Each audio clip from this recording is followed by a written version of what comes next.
এবার যে অন্যায় করবে, যে অত্যাচার করবে, যে হেনস্থা করবে, জাস্টিস তার হবে।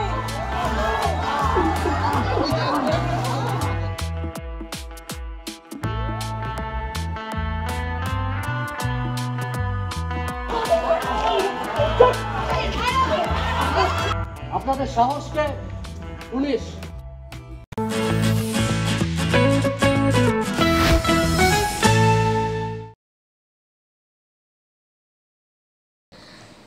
যেটা হচ্ছে যে মানে মধুবনী লাইফে এমনিই প্রবলেম প্রচুর চলছে, তার মধ্যে যেটা হচ্ছে আমাদের যেখানে আমরা ভাড়া বাড়িতে, আমার বাড়ি যেটা আগে ছিল সেখানে একটা মেয়েকে মোলেস্ট করা হয় এবং সে আওয়াজ তুলতে ভয় পাচ্ছে, প্রতিবাদ করতে ভয় পাচ্ছে। তার আশেপাশের মহিলারাও তাকে মানা করছে প্রতিবাদ করার জন্য, যাতে তাদের উপর যাতে আর ওরা চড়াও না হয়, মানে যারা মোলেস্ট করেছে। তো আমি সেখানে যাই এবং বলি যে সবার প্রতিবাদ করা উচিত, তাদেরকে কনভিন্স করি, তাদের মনে সাহস যোগায় যে এখন প্রতিবাদ না করলে পরবর্তীকালে সেম সিচুয়েশন হবে, যেটা বাস্তবেও সত্যি ঘটনা, সত্যি কথা। তো এটাই আমি ওদেরকে বোঝানোর চেষ্টা করি এবং সবাই কনভিন্স হয়, আমার সাথে একসাথে রাস্তায় বেরোই, আমরা আন্দোলন করি এবং যুদ্ধে আলটিমেটলি জয়ী হই, সব গুন্ডাদেরকে আমরা শাস্তি দিই।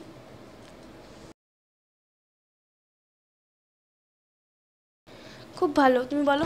আমি তো আমারটা বলেছি, আমি আবারও বলবো যে আমার খুব ভালো লাগছে যে জি বাংলা এরকম একটা ইনিশিয়েটিভ নিয়েছে ফর পাবলিক অ্যাওয়ারনেস। আর লোকেদের যদি আমরা একজনও এই এপিসোড দেখে যদি তাদের মনে হয় যে তাদের মতামত বদলাবে বা তারা আওয়াজ তুলবে, সে যে কোনো জায়গায় থেকে তারা দেখুন। আই থিঙ্ক এটার থেকে বড় সাকসেস আর কিছু হয় না। আমাদের পুরো জিনিসটাই যাতে পাবলিক অ্যাওয়্যার হোক, পাবলিকরা নিজেদের মনের জোর কুড়িয়ে তারা নিজেদের আওয়াজ প্রতিবাদ মানে রুখে দাঁড়াতে পারে। অন্যায় বিরুদ্ধে রুখে দাঁড়ানোই তো প্রতিবাদ, যেটা মধুবনী করেছে। এইটুকুই যদি নিয়ে লোকেরা দেখেন, আই থিঙ্ক এটা আমাদের থেকে এর থেকে বড় পাওনা কিছু হয় না।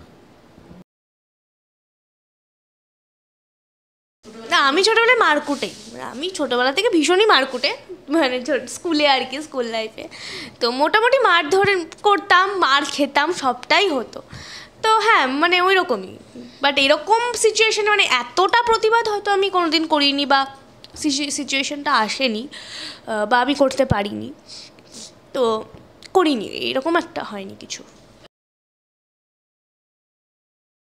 না না, আমি মারকুটে ছিলাম, শান্ত স্বভাব বলতে না। আমি মানে আমার অ্যাকচুয়ালি বয়েজ স্কুল তো, আরও ওই জন্য আমাদের মারামারিটা খুব ছিল। এবার তার মধ্যে খেলাধুলা করেছি, কিন্তু আমি কোনো রাউডি খুব একটা ছিলাম না কোনোদিন। বাট মারামারি করেছি, বলবো না মারামারি করিনি।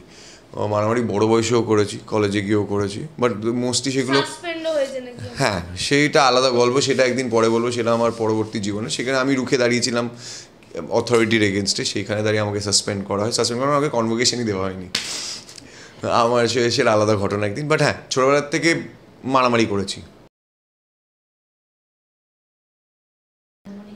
এটা নিয়ে একটু ডাউটফুল আমি, কারণ ঠাম্মি বরাবরই কয়েকটা অ্যাকশানে, মানে আমার সব অ্যাকশানে উনি খুশি নন। এমনি আমাকে মেনে নিতে ওনার অনেক কষ্ট হয়েছে, তাও মেনে নিয়েছেন রিকের দিকে তাকিয়ে, যেহেতু রিক ফ্যামিলিকে প্রচণ্ড ভালোবাসে। তো সেখান থেকে আমার মনে হয়, জানি না এবার কী করবেন। বাকি যারা অলরেডি আমাকে ভালোভাবে মেনে নিয়েছেন তারা তো অবশ্যই সাপোর্ট করবেন, আর যারা একটু ডাইসি তাদের কি রিঅ্যাকশন হবে সেটাই। আজকে আমাদের শুট হয়েছে, আপনাদের এপিসোডটা দেখা উচিত, আমাদের এই বিষয়ে কিছু। হ্যাঁ, আমিও একদমই আমাদের একদম রিক এগেইনস্টে যাবে বাড়ির লোকের, এপিসোডটা না দেখলে এখানে এই এপিসোডটা নিয়ে আমরা কিছু, বাড়ি কি করলো সেটা বাড়িটা দেখতেই হবে। দেখো, hope I think is the biggest emotion that we all have. হোপের থেকে বড় জিনিস তো কিছু না, মানুষ বেঁচেই আছে হোপফুল বলে। এবার এই পুরো অ্যাক্টিভিটিটা আমরা রাস্তায় বা যেখানেই প্রতিবাদ করেছি সবটাই হোপের জন্যই, যে বিচার পাওয়া যাবে। এবার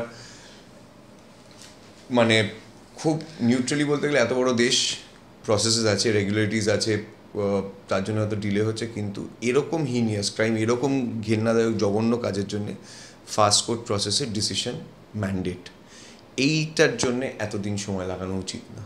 এমনি আমাদের খুব খারাপ নাম ভারতবর্ষের পেন্ডিং কেসেস নিয়ে, খুব স্লো প্রসেসেস এগোয়, কিন্তু এরকম বিষয়ের জন্য, কারণ এটা সমাজকে এফেক্ট করছে, সমাজকে যখন এফেক্ট করছে সেই জায়গাতে দাঁড়িয়ে আমাদের মনে হয় এইটার জন্য একেবারেই একটা ফাস্ট ট্র্যাক কোর্ট দিয়ে, যেখানে যত তাড়াতাড়ি সম্ভব সমস্ত দোষীদের লাইন আপ করে বিচার শোনানো হোক। আপনারা অনেক ভালোবাসা দিচ্ছেন, দিয়ে যাচ্ছেন, আমাদের খুব ভালো লাগে। আমি দুজনের তরফ থেকেই বলছি কথাটা। আর আমরা প্রতি সপ্তাহে সেটা আপনার থেকে দেখতে পাই। আপনারা খুব জেনারেস ফিডব্যাক দেন, ভালো ফিডব্যাক দেন, ডিরেক্ট ফিডব্যাক দেন, যেটা আমাদের আরও ভালো লাগে। আর এইভাবে ভালোবাসা দিতে থাকুন, দেখতে থাকুন, সতর্ক থাকুন আর আওয়াজ তুলতে থাকুন। যে নারী তোদের সৃষ্টি করে আর সেই নারী তোদের ধ্বংস করবে। এই রণক্ষেত্রে